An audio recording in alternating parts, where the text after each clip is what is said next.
Alright, this is going to be a quick review of my Stoeger X20 air rifle in 177.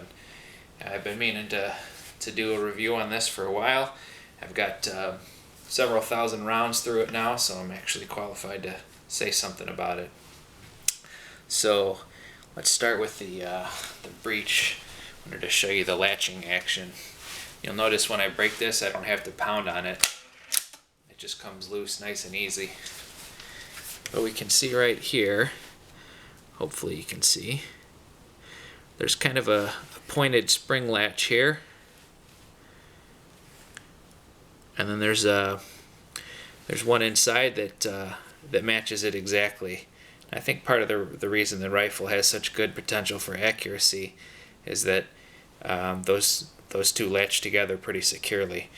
I've got an HW30 that has kind of a retracting ball and a rod, and they don't quite latch together securely. If you're not careful, they don't latch in the same spot every time.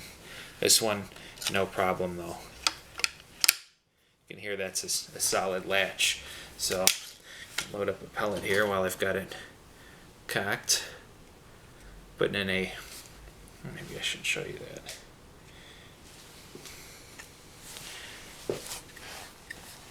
Let's see the breech here. Seems to like Crosman Premier lights really well. Shoots them at about 910 feet per second. 177 caliber. The accuracy, I'll post either some links or a comment below with links to some targets, but basically 1 inch at 50 yards is about what you can expect out of it. Maybe better if you're an especially good spring gun shooter. The cocking effort, they say, is around 25 or 30 pounds. I don't have any problem with it as long as you just brace it on your thigh here. Just grab it up here by the cocking assist behind the sight there. Just pull it down. Good to go. The weight of the rifle now, this is, I don't have the stock scope on it anymore. I've got a Leapers 4-16 by 40.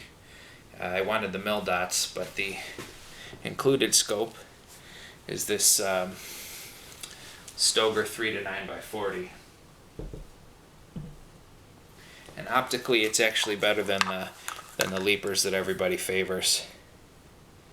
But it doesn't have mil dots, and I kind of got spoiled by mil dots right from the start.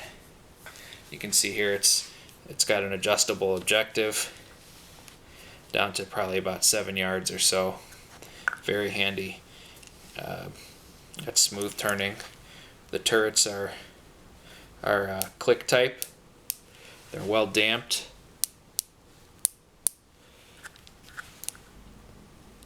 And they're also resettable with the 2 screws on the top of each turret, and then of course the zoom ring, 3-9. But anyway, it's a really nice scope. Probably can plan on keeping it, and as long as you don't require mil dots, it's going to be great. Like I said, it's even better optics than the Leaper scopes that everybody likes so well. Another thing I want to comment on is the stock quality. I think it's surprisingly good. When I read that it's got a plastic stock, I thought, well, I can settle for that. But when I got my hands on it, I was really happy. It's got cheek rests on either side, so it's ambidextrous. The safety you can see is right here. It pops out when you cock it, push it in to take it off, and all you have to do is pull it back out and it's on safe again.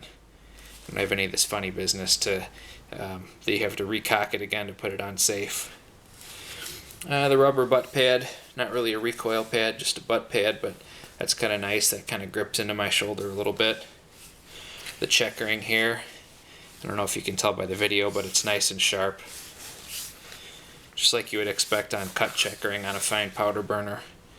The checkering up here on the front, if you actually hold it there, it seems like the gun's not as happy as if you hold it kind of right here, a little bit further back from the checkering.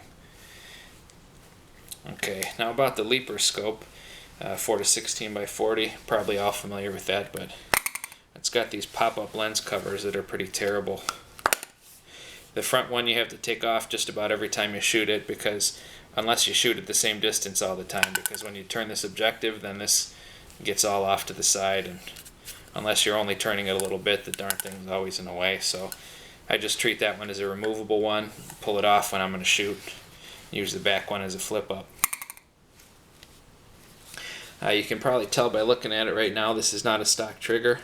This is a Charlie DeTuna GRT3, and I think there's also the GTX trigger that'll fit, but I haven't had any experience with that. But the stock trigger on this gun's pretty terrible. It keeps pulling back and back and back, and you don't really know when it's going to break. I wasn't able to post any kind of good groups with that trigger. If I did, they weren't consistent groups. I'll have one group and then three bad groups or something like that. Moving up, you can see the rear sight was here.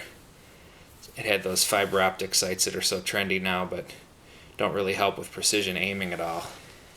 And on the front, I don't know, people call this a muzzle brake, but it's not really a muzzle brake, more like just somewhere to grab, cocking assist, whatever you want to call it.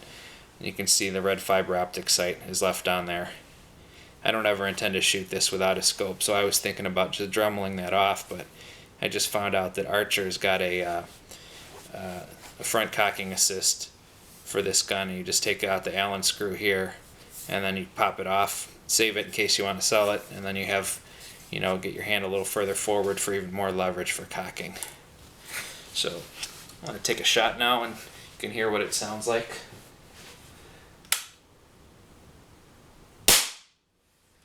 So, louder than a low-powered gun, louder than a CO2 rifle, louder than my Marauder, but not too bad overall. I'll do another one just so you can get it. I'll cock it again so you can get the feel for that. Another CP light in here. Those fit well.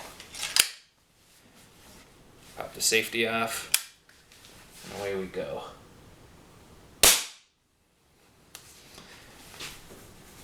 Anyway, that's about it. I'll give you kind of a close-up panning view here. You can see what it's all about. The camera, there's nothing fancy on the back of the butt pad. See that sharp checkering. It comes with this one-piece mount here, and it's got the peg that goes in the hole on the top of the receiver to keep it from moving too much under recoil. You can see I mounted this scope back all the way, so it's not going to move too much.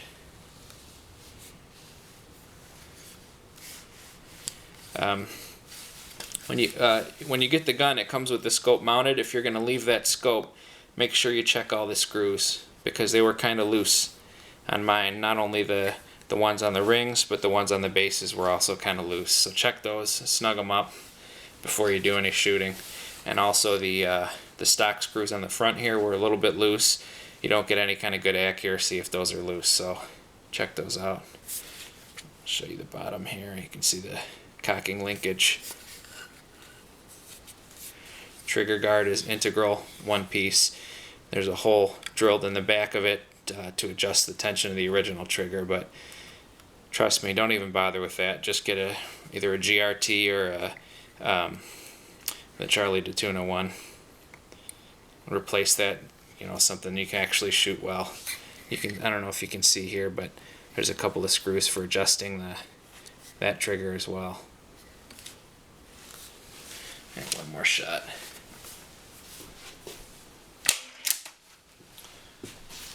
Just in case you're wondering about that cocking effort, some folks even called this, went as far as to call this a carbine, but the barrel's long enough to get good leverage. It's not really tiring. I can cock it all day. It's not as easy as my HW30S, but it's not bad either. It's not really a Magnum. It shoots at about 15 foot-pounds.